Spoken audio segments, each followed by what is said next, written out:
China has tested an engine concept that could let a future aircraft start on a runway, cross supersonic speed, and continue toward hypersonic flight using one integrated system.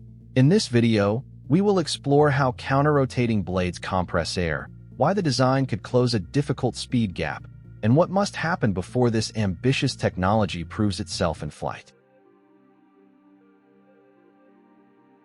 The engine's central innovation is a compressor that removes the stationary guide vanes normally placed between rotating stages.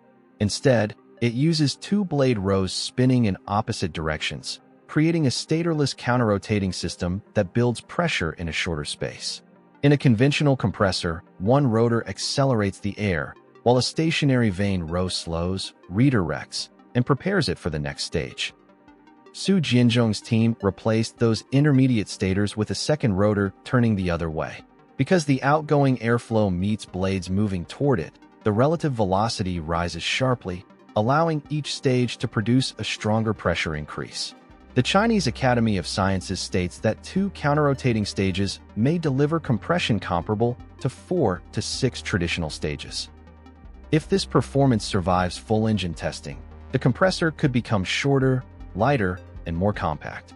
That would free space for fuel, cooling systems, sensors, or thermal protection while improving efficiency. This compact arrangement could also reduce internal losses, simplify airflow management, and improve responsiveness as operating conditions change during acceleration. The design becomes even more unusual at supersonic internal airflow. Shock waves normally create heat, turbulence, drag, and energy loss, so engineers usually weaken or control them. This system instead shapes the blades to use selected shock structures as part of the compression process. Its goal is to capture the sudden pressure rise produced by a shock while limiting wasted energy. Researchers describe this as low-entropy increase shock compression. In simple terms, the engine attempts to turn a high-speed obstacle into a useful mechanism. At low speed, the opposing rotors act like a powerful fan and compressor, pulling in air from a stationary start. As forward velocity increases, shock-assisted compression is expected to contribute more of the pressure rise. The engine's purpose is to connect two operating ranges that usually require different propulsion systems. A turbine can start from rest, support runway takeoff, and accelerate an aircraft through supersonic flight.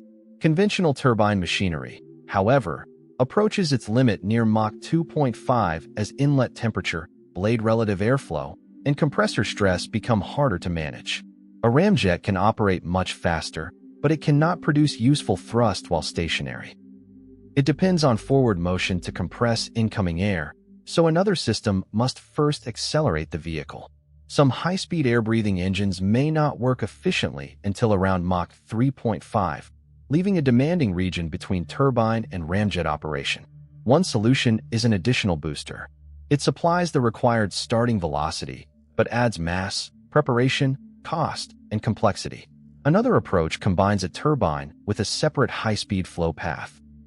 The turbine handles takeoff and early acceleration, while the second cycle becomes active later. That arrangement covers a broad range, yet the aircraft carries both systems throughout the journey. When one section operates, the other contributes little while occupying space and adding weight. The counter-rotating concept seeks to reduce that burden through one integrated compression architecture.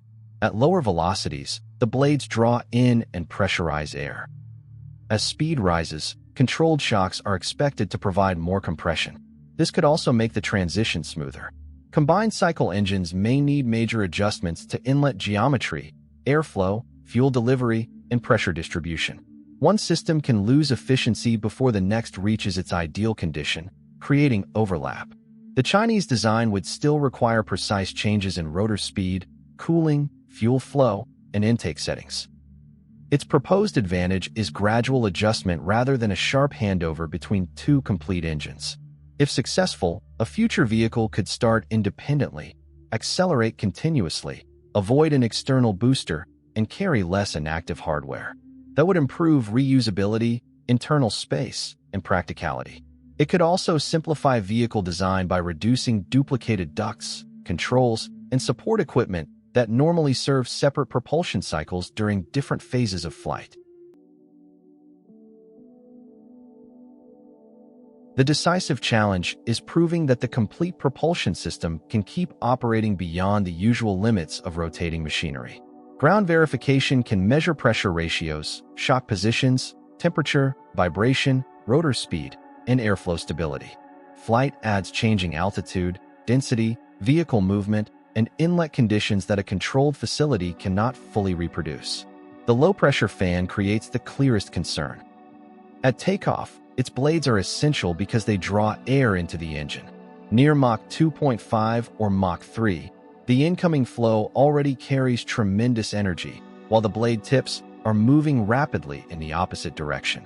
From the rotor's perspective, the relative airflow may be considerably faster than the aircraft itself. That condition can generate powerful shocks around the blade surfaces. Carefully managed shocks may assist compression, but stronger ones can separate airflow from the metal, reduce efficiency, and disturb stable operation. Heat creates another obstacle. Air temperature rises as the inlet slows and compresses high-speed flow. At the same time, rotating components face intense centrifugal forces. Their materials, bearings, and cooling systems must tolerate both thermal and mechanical stress. Pressure control is equally important. If the compressor cannot accept the incoming air, disturbances could move forward toward the intake. The inlet and rotor stages must remain synchronized throughout acceleration. Engineers may slow the blades, redirect some airflow around them, introduce variable internal geometry, or keep the rotors active under a carefully managed schedule. Each path brings trade-offs. Bypassing the fan creates an internal transition. Reducing rotation demands precise load control. Continuing at full speed requires exceptional durability. The combustor must also mix fuel with air and maintain stable combustion when flow passes through the engine in milliseconds. The nozzle must then convert high-pressure exhaust into thrust across low altitude, supersonic travel, and hypersonic conditions. Sensors and digital control software would need to respond instantly, adjusting fuel delivery, blade speed, airflow routing, and cooling as conditions change throughout every stage of acceleration in real time. Future trials must progress from low-speed operation to transonic acceleration, sustained supersonic performance, and finally continuous thrust beyond Mach 3. Only then can the design demonstrate that one integrated system truly spans the complete journey without hidden handover or instability. China's counter-rotating engine presents a bold alternative to combining several propulsion systems. Opposing rotors, fewer compressor stages, and controlled shock compression could reduce weight while extending the useful speed range. The March 2026 ground verification was an important milestone, but flight testing must still prove that the inlet, blades, combustor, and nozzle can function together beyond Mach 3. If continuous acceleration from rest to hypersonic speed is achieved, the concept could influence future reusable aircraft. Even if technical limits remain, the project shows how rethinking airflow physics may create new paths for high-speed aviation and research. If you enjoyed this video, don't forget to like, share, and subscribe for more updates on space exploration and scientific discoveries, and don't forget to leave a comment below. Also, you can visit our website, SpaceEyeNews.com. Thank you for watching, and see you next time.